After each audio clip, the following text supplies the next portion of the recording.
Avant que la vidéo commence, je tenais à vous remercier pour tous vos retours positifs sur mon ancienne vidéo. Cependant, vous êtes plus de 98% à les regarder sans être abonné. Alors si mes vidéos te plaisent, n'hésite pas à t'abonner, c'est totalement gratuit et ça m'aide énormément. Sur ce, bon visionnage.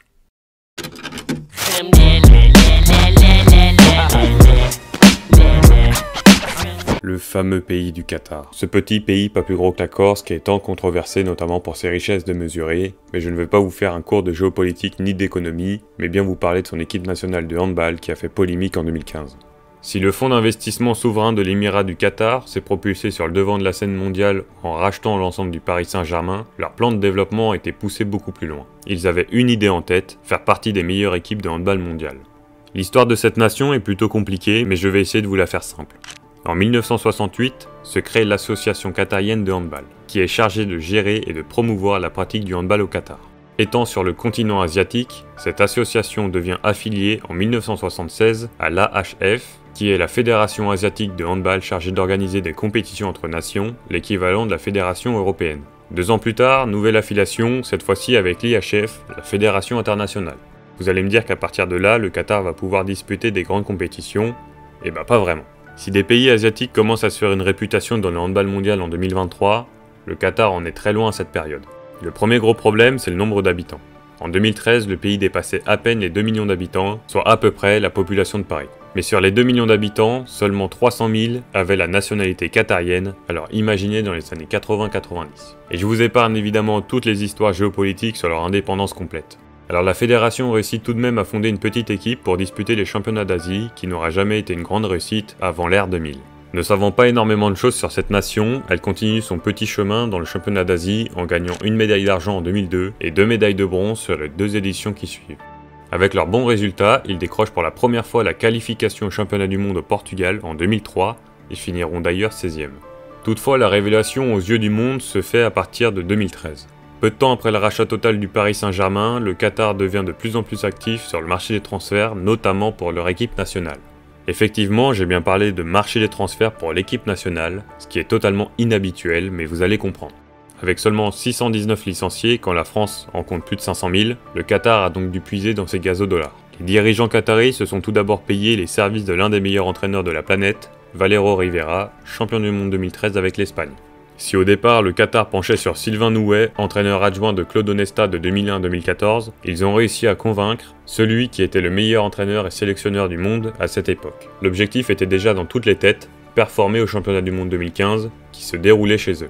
Mais difficile pour cela de compter sur des joueurs locaux puisque les purs Qataris n'ont pas envie de jouer pour leur équipe nationale, tout simplement car ils n'ont pas besoin de ça pour vivre. Pour ce faire, certains jeunes joueurs étaient payés 600 € par mois pour venir jouer dans les équipes du championnat pour le rendre plus attrayant et tout ça sans être majeur. Donc les dirigeants qataris vont étudier méticuleusement le règlement de la Fédération internationale de handball et vont faire une découverte qui vont les arranger. Effectivement, selon les textes officiels de l'IHF, si un joueur n'a pas joué pour une équipe nationale depuis au moins 3 ans, il peut décider de porter les couleurs d'un autre pays sans même savoir le placer sur une carte. Donc faisons le point. Le Qatar, un pays qui a un peu moins de 700 licenciés, avec des moyens pharaoniques, achète les services de l'un des meilleurs coachs de l'histoire, mais se retrouve sans réelle équipe alors que le mondial approche à grands pas. Il reste donc une seule solution, les faire venir. Sitôt nommé, le technicien espagnol a entamé les grands travaux et c'était plutôt simple. Il avait besoin d'un grand pivot de 2 mètres, il est allé chercher en Espagne Borja Vidal, qui était très brillant avec Nantes. Il avait besoin d'un arrière gauche, il a pris un Cubain, Rafael Capote, l'un des meilleurs buteurs du championnat espagnol. À ce nommé, on peut ajouter le monténégrin Žarko Marković, le tunisien Youssef Ben Ali, le français Bertrand Rouanet, international jusqu'en 2011, ou encore les gardiens de but Daniel Saric et Goran Stojanovic. Cependant, il manque de profondeur de banc, mais ceux qui sont déjà sur le terrain, tous quelque chose à apporter à un moment donné. Le 15 janvier 2015 arrive la 24e édition du championnat du monde de handball masculin au Qatar. Étant le pays organisateur, la sélection qatarienne est qualifiée d'office même si elle avait de grandes chances de se qualifier après sa victoire au championnat d'Asie en 2014. Évidemment, quand les néo-qataris débarquent en sélection pour disputer les championnats d'Asie, leurs adversaires ne peuvent pas rivaliser. Pour ce championnat du monde, nous retrouvons évidemment les cadres du handball mondial, comme la France, l'Espagne, le Danemark, la Croatie ou encore l'Allemagne. Alors difficile d'imaginer un outsider s'en sortir. Le Qatar se retrouve dans le groupe A, composé des Espagnols champions en titre, des Slovènes qui performent en Europe, des Brésiliens qui donnent toujours du fil à retordre au Cador, ainsi que les Biélorusses et les Chiliens. Après une belle cérémonie d'ouverture, le championnat rentrait dans le vif du sujet avec le premier match. C'est le Qatar qui ouvrait le championnat contre le Brésil en remportant le match 28-23. Pour le deuxième match, les Chiliens s'inclineront de 7 buts. Arrivent les Slovènes plutôt confiants contre cette nouvelle équipe. Ils ne feront pas mieux que les autres, score final 29-31 pour le Qatar. Ayant gagné 3 matchs sur 5, les Qataris se voient déjà au prochain tour. Ils s'inclineront face aux champions du monde avant de gagner le dernier match face à la Biélorussie. Direction alors la phase à élimination directe. Pour le tirage, le deuxième du groupe A, le Qatar, affronte le troisième du groupe B, l'Autriche. C'est une affiche qui fait pas rêver les fans, mais l'une des deux équipes va se retrouver en quart de finale face à l'Allemagne. C'est dans un match serré du début à la fin que les Qataris se qualifient 29-27 et filent en quart. Face à eux se dresse une Allemagne malade, qui ne s'était pas qualifiée pour le championnat d'Europe 2014. Les Qataris prendront alors rapidement les devants en menant de 4 buts d'avance à la pause. Si les Allemands se remobilisent en seconde période, il n'y a rien à faire, le Qatar est trop fort. Score final 26-24. Direction donc le dernier carré pour la première fois de leur histoire. En attendant, les autres quarts de finale opposaient la France à la Slovénie, le Danemark à l'Espagne et la Croatie à la Pologne, et suite à une contre-performance croate, les Polonais se présentent en demi-finale face au Qatar. Comment vous dire qu'aucun spécialiste ne s'attendait à voir cette affiche en demi-finale? Le 30 juin 2015, à 18h30 à environ 15 km de Doha, se dispute la première demi du mondial, avant le choc que les spectateurs attendent, l'autre demi-finale, Espagne-France. Mais nous, ce qui nous intéresse, c'est ce match Qatar-Pologne. Si la salle n'est pas totalement remplie, il est difficile d'apercevoir des supporters polonais dans la marée qatarienne. Le match commence bien pour les Polonais qui ouvrent le score sur un bon service pour leur pivot après une perte de balle du Qatar. Faudra tout de même attendre la 20e minute pour voir l'égalisation du Qatar qui a du mal à rentrer dans sa demi-finale. Le break sera réalisé quelques minutes après par l'ex-international français Bertrand Rouanet sur un tir en appui stratosphérique. Avec une défense très haute sur le terrain empêchant les Polonais d'accéder aux 6 mètres, le Qatar domine cette demi-finale contre toute attente. 40e minute, un lob magnifique finit au fond des filets polonais et permet aux Qataris de prendre 5 buts d'avance et peut-être d'écrire son nom dans le handball mondial car aucune équipe d'Asie n'a accédé à une finale de championnat du monde depuis sa création. Cependant, les choses vont se compliquer. Suite à un relâchement en défense, les Polonais remontent à 2 buts alors qu'il reste 2 minutes à jouer. Les Polonais jouent donc la même défense que le Qatar en première période, c'est-à-dire très haut. Mais sur une perte de balle en attaque côté polonais et sur une sortie du gardien au milieu de terrain, le Qatar écrit l'histoire en allant pour la première fois en finale du championnat du monde.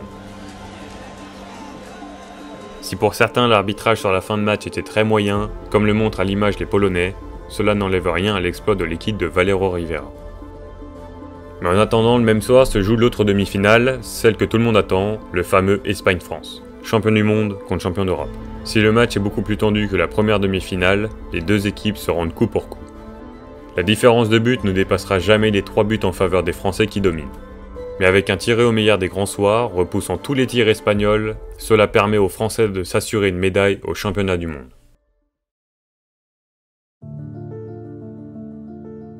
Ce 1er février 2015, au Lusail Sport Arena de Doha, se dispute la finale du championnat du monde de handball.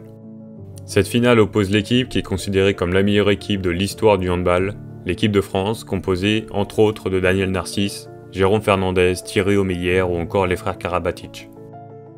Mais face à eux ne se présente pas une top équipe européenne comme on a l'habitude de voir, mais l'outsider, le pays hôte du 24e championnat du monde, le Qatar.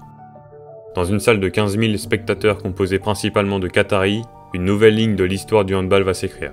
Effectivement, le Qatar est la première équipe non européenne à décrocher une médaille au championnat du monde.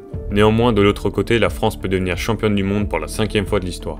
Quoi qu'il arrive, cette finale restera à jamais gravée dans l'histoire.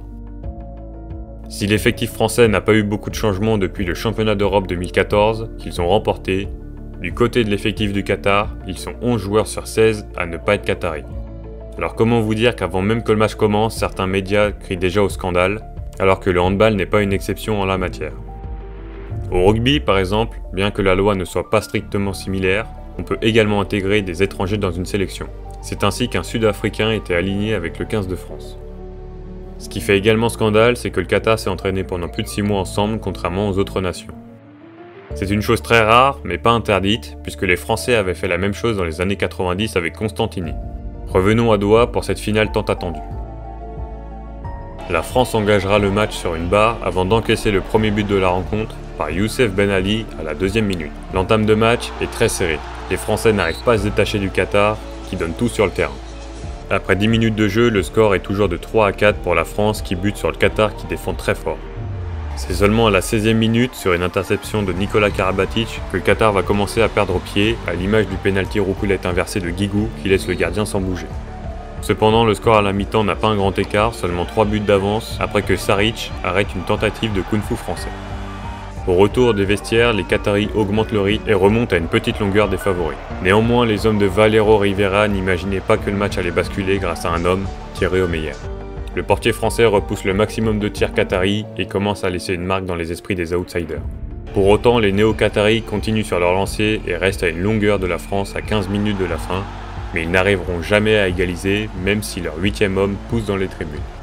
Il reste alors moins de 3 minutes à jouer et ils sont menés 22-25. Tout reste possible pour les hommes de Valero Rivera, mais ils seront tenus en échec par le portier français et ne pourront pas aller accrocher une prolongation. Score final, 25-22. Alors que les Français exultent de joie, les Qataris ne pleurent pas, bien au contraire. Ils fêtent tous ensemble cette médaille d'argent, la première de leur histoire et une première pour un pays non européen. Bien évidemment que la déception de la 2e place est dans la tête de tous les joueurs qui étaient si près du Graal. Je sais que ce championnat du monde 2015 est extrêmement controversé, surtout quand il s'agit du Qatar. Certains parlent de trucage ou encore de matchs volés, mais presque 10 ans plus tard, aucune fraude ne fait surface. Alors on peut qu'admirer le travail exceptionnel du staff et des hommes de Valero Rivera qui aura été excellent. Si la vidéo t'a plu, alors n'hésite pas à t'abonner, c'est gratuit et ça m'aide énormément. J'ai essayé de résumer au mieux le parcours de cette nation qui a réalisé un exploit qu'on n'est sûrement pas prêt de revoir. Je vous laisse comme d'habitude débattre de tout ça dans l'espace commentaire et me dire sur quel joueur, quel match ou quelle nation vous voulez une prochaine vidéo. Sur ce, c'était On The Spie, à la prochaine.